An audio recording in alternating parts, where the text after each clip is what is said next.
In this video, I'm going to show you how to install Linux inside a virtual machine in VirtualBox. I already have VirtualBox installed on my machine. If you don't, you can go to virtualbox.org, download it, and install it. In this video, I'm going to demonstrate how to install Linux Mint. This is my preferred distribution. I use Linux Mint Mate. I have a higher end system, so I can handle this window manager. If you have a lower end system with fewer resources such as RAM or processor speed, I recommend using Linux Mint XFCE. It is a more lightweight window manager that runs better on older machines. I've already downloaded Linux Mint Mate. It's on my desktop, so let's go ahead and get started installing. First, we click on New to create a new virtual machine. We need to give it a name. It doesn't really matter what it is, just as long as you can recognize it. It recognizes that it is Linux, and I have a 64-bit operating system for my host machine, so I can install a 64-bit Linux virtual machine. I recommend allocating at least 2 gig of RAM if you can afford it, depending on how much RAM you have on your host machine.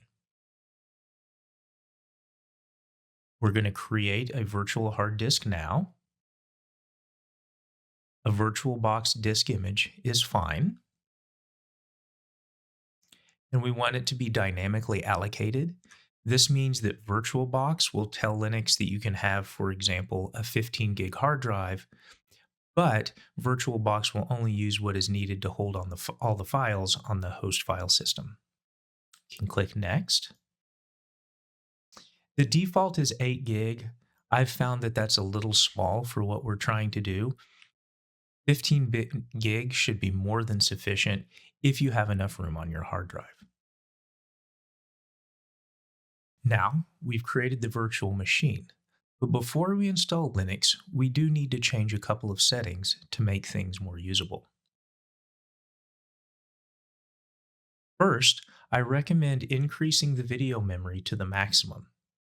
This will allow us to eventually increase the graphics resolution of the virtual machine. It's found here under Display.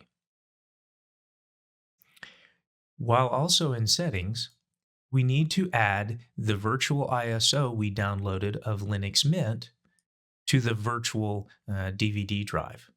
I click on the empty optical drive. Then I can choose the drop down here and choose a disk file.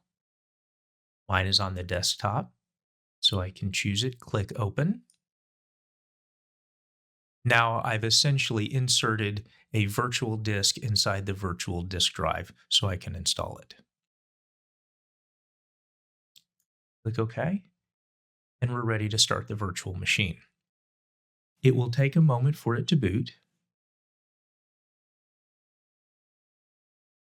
and we'll start Linux Mint. If we let the timer run out, it will automatically choose that option. I could go full screen here with the window, but the window of Linux inside here will stay the same size. Eventually, we'll do something so we can make it full screen.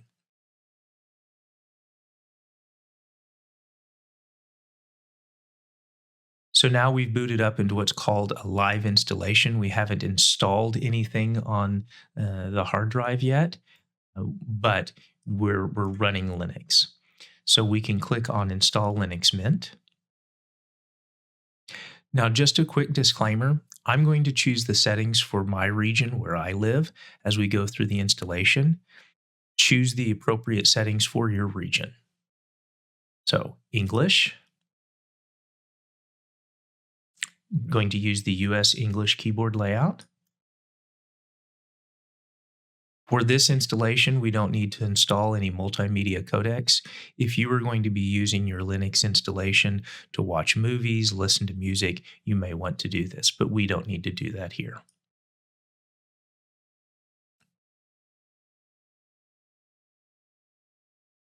Since this is a virtual machine and there isn't anything on the hard drive, we can erase the disk and just install Linux Mint normally.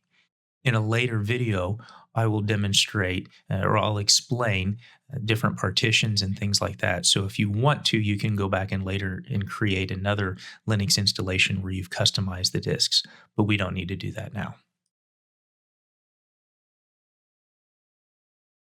Continue.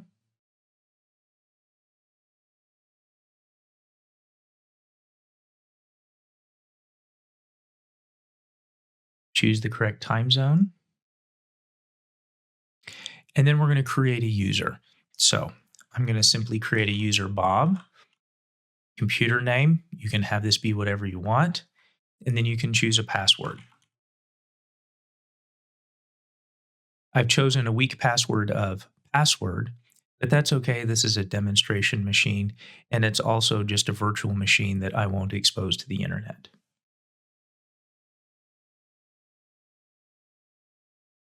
So now it'll go through and install. This will take a while, so I'm going to pause the video and I'll start it back up once it's done installing all the files.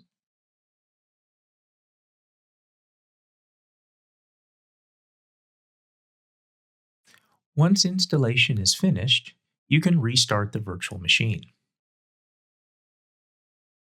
It will prompt you to remove the disk and hit enter. On my machine, I don't have to remove the disk from the virtual machine's virtual drive, so I just hit enter. The machine will reboot and you will be prompted to log in using the username and password you created during installation. Again, depending on the speed of your computer, this may take a few minutes.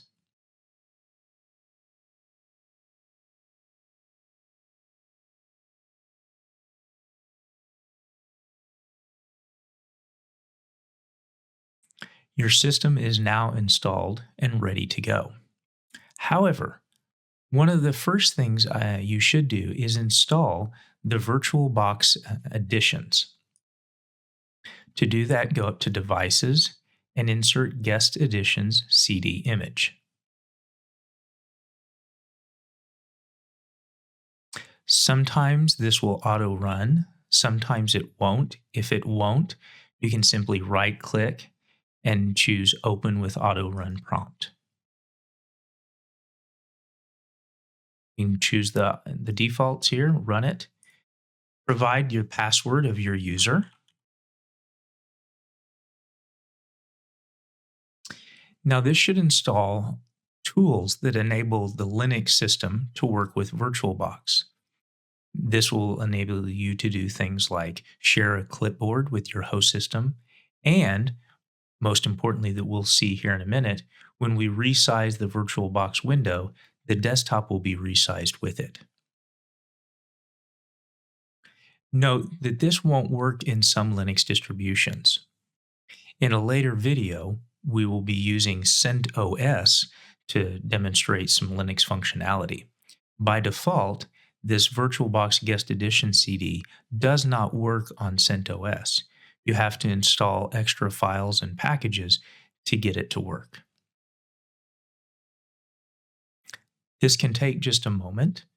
Again, depending on your system, it may take longer. So it's done. You can hit enter. And for those settings to take effect, we need to restart the virtual machine. Quit and restart. And I can check to see if the disk drive is uninstalled.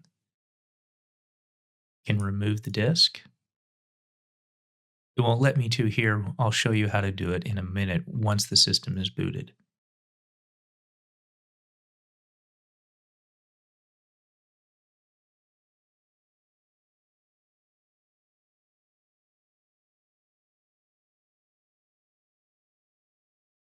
So now the system is usable. I can go full screen and it will resize.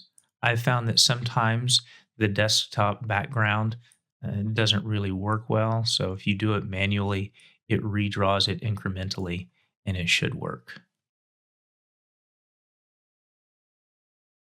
To eject the VirtualBox Guest Edition CD, you can right click, scroll down, and click eject, and you're done. You now have a Linux installation inside a virtual machine, and you're ready for the rest of the video series.